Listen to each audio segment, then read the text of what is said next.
खजूरियूं थी पियूं भार पंहिंजे भावनि जे लाइ खॾूं थे खयूं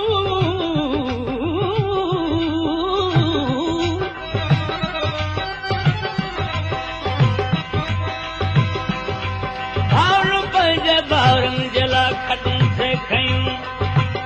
सचीअ जूं सैद चले वठूं सभु वियूं सचीअ जूं सैद चवे वठूं सभु वियूं ओ जग चङनि थे चयूं से त पाण थियूं आहिनि पथरियूं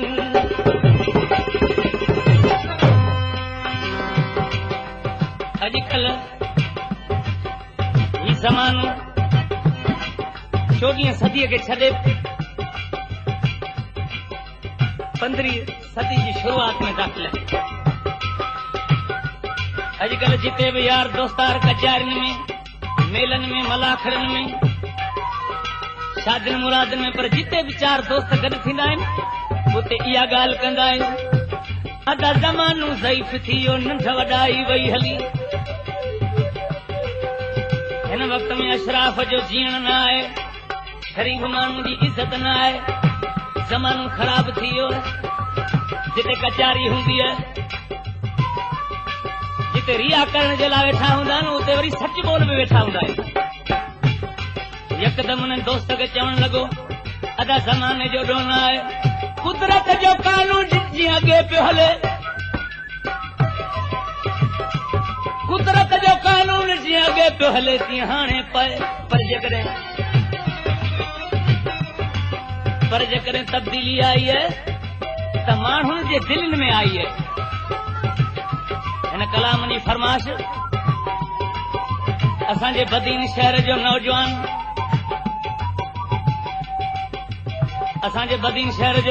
नौजवान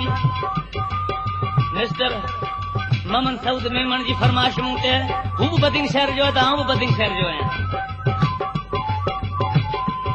वो दोस्त उनखे चवण लॻो त अॼु ॾींहं खां वठी ज़माने खे घटि वधि न ॻाल्हाइजी नकी ज़माने खे ॾोह ॾिजे आशिक़ कहिड़ी शायदी थो ॾे माण्हुनि मां वई मोहबत घटिजी माण्हुनि मां वई मोहबत घटिजी कहिड़ो करियां इज़हार ज़माना तो ते नाहे मयार ज़माना तो ते नाहे मयार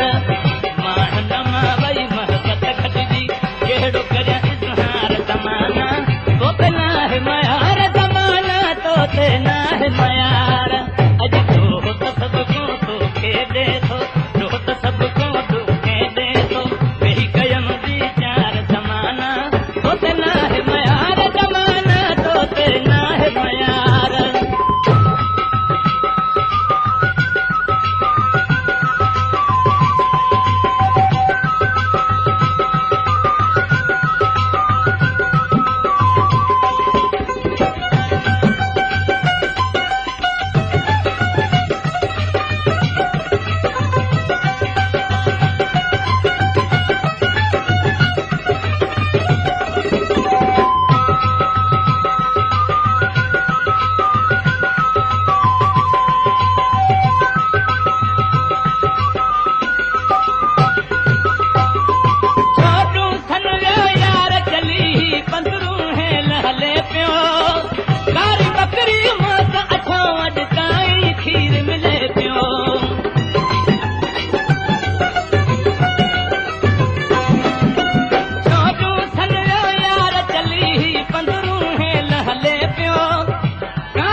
ज़माना तो ते ना है मयार ज़माना तो ते ना है मयार माण्हुनि मां वई मोहबत घटिजी माण्हुनि मां वई मोहबत घटिजी कहिड़ो करियां इज़हार ज़माना तो ते ना है मयार ज़माना तो ते ना है मयार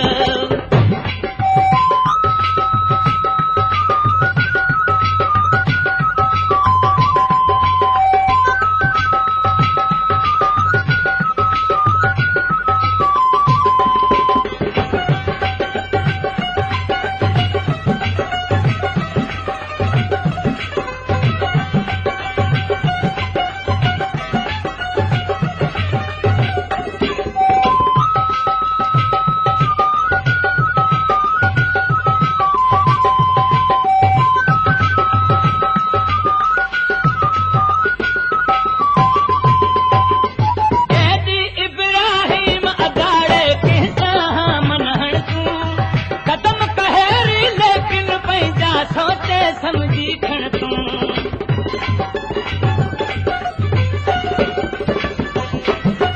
एडी इब्राहिम अदाड़े किसां मनहण तूं कदम कहेरी लेकिन पंहिंजा सोचे समझी खण तूं नाहे रहियो हिन जग में नाहे रहियो हिन जग में हाणे संगती को बि सचार ज़माना तो ते नाहे